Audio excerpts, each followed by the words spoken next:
There's an abandoned motel called the Royal Hawaiian Motel. It's been abandoned for, I'm pretty sure, well over a decade. I do a lot of solo urban exploration, sometimes at night. The Royal Hawaiian Motel is located in Baker, California, and during the day it gets scorching hot.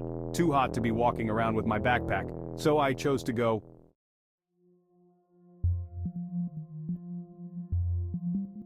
to the motel during the night. It was very easy to get to. I parked on the side of the road and walked over. There really was no fence or anything to hop over, and there was no security. It was one of the easier structures to get to that I've explored for sure. In the back was a really deep pool with a ton of graffiti. I shined my flashlight up at the actual motel, and I noticed half of the upstairs room's doors were slid open slightly, or just completely shattered. Kind of creepy looking, but also expected since the place had been abandoned for so long. Of course, other people have explored there. A part of the motel also looked like it had been engulfed in flames and partially burnt down. I looked around the outside for a little while. It was late at night, so there were no sounds of nearby passing traffic besides the sounds of my shoes stepping over various pieces of debris. At one point my blood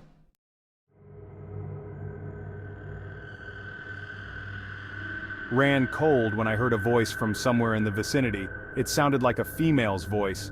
My first instinct in these scenarios is to assume it's some kind of security worker or somebody who may cause trouble for me, so I typically tend to walk out of sight and hide. That's what I did. I ran to one of the other rooms on the ground level and turned off my flashlight. I waited just a minute, and after hearing nothing, I turned it back on. I looked around this little room I was in, and the walls were littered with graffiti. There was only one piece of furniture in here. It was a little dresser with like 4 drawers on it, and then some dusty, dirty old mattress on the floor. I wondered if homeless people would come and sleep here, but honestly it's just so far away from any real civilization that I doubted it. I left the room and continued around the motel. I would peek inside every little opening on the ground floor below the overhead walkway for the upper level rooms. Each room was pretty similar to the last, with different miscellaneous graffiti and writings on the walls and old, dilapidated furniture.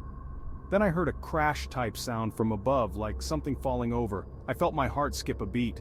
I went back outside and pointed my flashlight up at the walkway above at the broken glass doors. I felt a rush as I decided to go up there and check out the rooms. What I felt like deep down was that there was an animal in one of the rooms, but there's always that chance that you run into other explorers or perhaps a homeless person in places like this. I made my way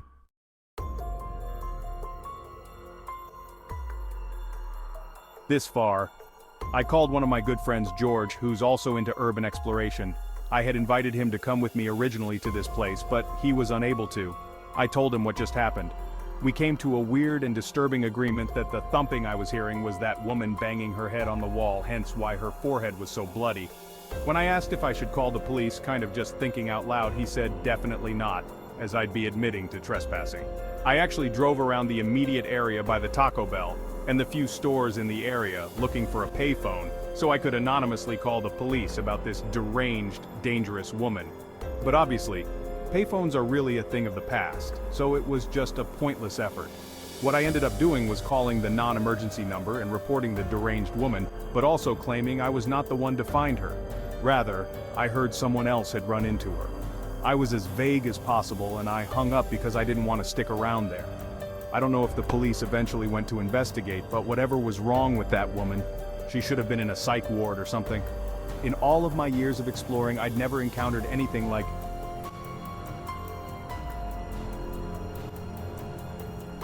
So, a few years ago, I lived in a small town. My family decided to move us 4 hours away to get away from all the drama. While my parents were out of town picking out houses, I brought my friend over and called up my cousins to take a little road trip. The place I wanted to go was pretty much off limits, but we were daredevils and wanted to experience something scary. We picked a place that was 2 to 3 hours away called Bryce Hospital. This place was supposedly haunted due to the history of it. It was a psychiatric facility where they would keep mentally ill people. There were rumors about how some of the patients were mistreated and tortured. As the population declined, they eventually shut down. Over the years, the building began rotting and succumbing to nature. We decided to leave around 11 p.m. so we could make it there by 2 a.m. The car ride was pretty fun, and we were all very pumped to see what we would find. We arrived around like 2:43 a.m. and stopped at the beginning of the dirt road that led to it. We sat there for a few minutes contemplating if we should really do this or not because we already had a bad feeling. After 10 minutes of staring at a dark road, we decided to go on. As we went down the road, it felt like it would never end. The grass was fully grown and there were branches everywhere. It was pitch black and we could barely even see the road. We finally made it to the building, and once we did, we all just stared in amazement. It was huge. The roof was rotted off, and vines were growing all over the walls. In the middle of the parking lot, or what was once the parking lot, had a giant old water fountain that also had vines growing from the sides. It was so dark we could only see what the headlights illuminated. We turned the car off and got out.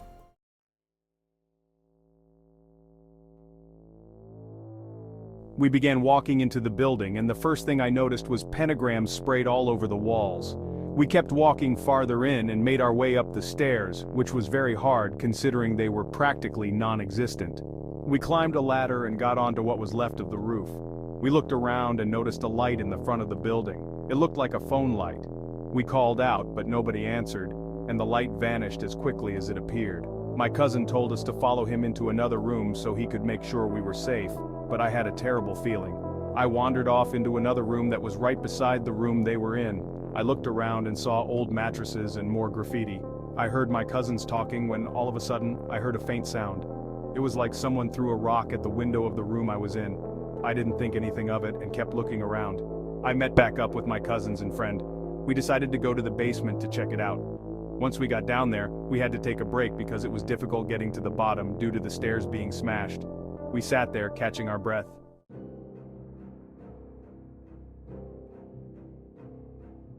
Until we heard a voice from the back of the room. We all paused, looking at each other. I was too afraid to move, fearing whatever was in there would come after me. My cousin walked back there slowly and shined his light around. As the light reached the far end of the room, he saw someone squatted, looking towards the wall.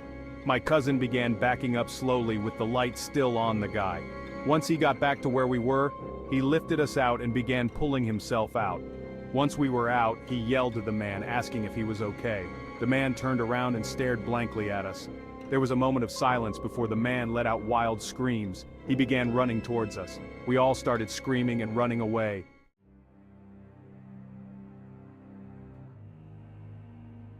We had no idea where to run but ended up climbing out of the window. We ended up in the woods behind the building. I remember running and screaming because I heard the man right behind me. My cousins were far ahead of me and I saw their flashlight slowly fading. I ran into so many trees that my entire body started to ache. I finally caught up to them in a clearing. We found a trail and started trying to find our way back to the car, but we ended up going the wrong direction for an hour and decided to turn back and try the other direction. It was a grueling way back, but we finally saw the building again and sighed with relief, knowing we weren't far from the car. As we approached the car, we heard rustling in one of the bushes by the building, and like before, a rock flew out and hit my friend.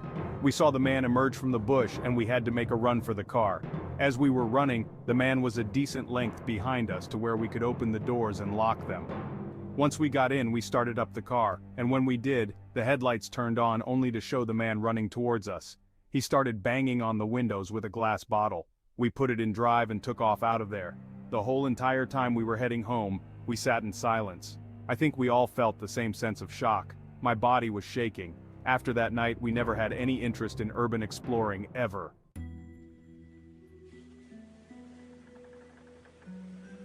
Again, this happened in the countryside of Georgia. I was 15 at the time with my brother Seb, who was 18. Seb was big on exploring creepy places, and he somehow heard of this huge abandoned house not far from us from someone he knew. I guess he didn't want to explore it alone, so one day, he brought me along with him to go check it out. Seb parked the car in a rather hidden location covered by a bunch of trees. The house property wasn't visible from here. We'd have to walk down this concrete road that clearly hadn't been touched in forever. There were giant cracks with grass and weeds growing through it just about everywhere. All the grass around the road was overgrown, almost overtaken with weeds as well. Suddenly we noticed a woman down the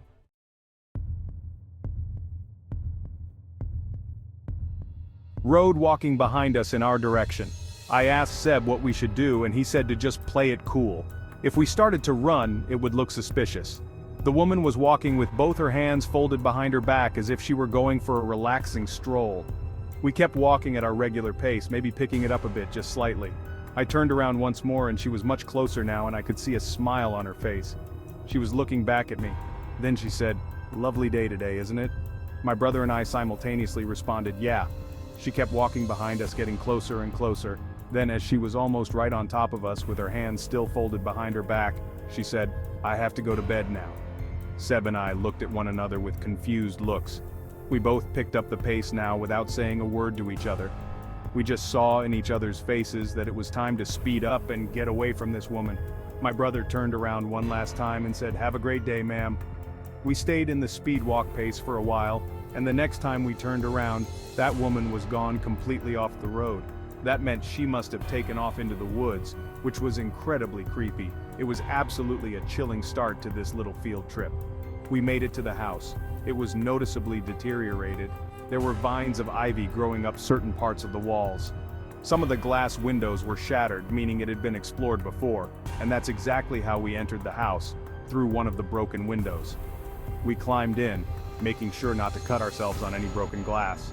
Right from the start, surprisingly, there was a lot of stuff left behind, like all the furniture, albeit it looked a little worn out.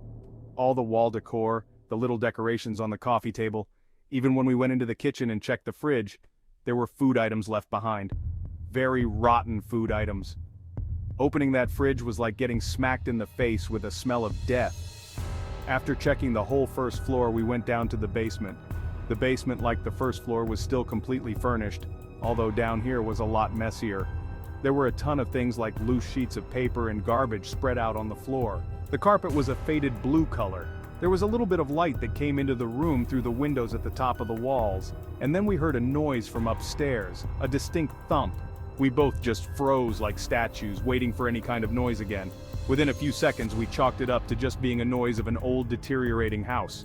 There wasn't much else to see in the basement, so we went back up to the first floor, and the only place left to check was the upstairs. At the top of the stairs, from what I remember, was the bathroom directly in front of the stairs, and then to the left was a small hallway that led to an open door, and then the hallway cut left. I don't remember what was to the right, but I'll tell you why in a second. Seb and I went left and into the first doorway. It was a bedroom, a decently sized bedroom, but it didn't seem like the master bedroom. There was a double bed in there and an antique-looking dresser. There were some old articles of clothing left behind in the dresser. Nothing I wanted to touch. Seb left the room first, and then he said my name in a very concerned, scared-sounding tone. I looked up at him, and he was looking down the hall. I stepped into the hall and saw what he was looking at. There was that woman from earlier standing in front of the bed in another bedroom at the end of the short hallway. She was still smiling like before. She opened her mouth and said, "Do you want to see what's behind my back?" My brother screamed, "You!" and he pushed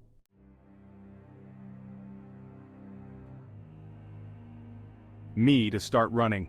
We both made a beeline for the front door and sprinted to the outside.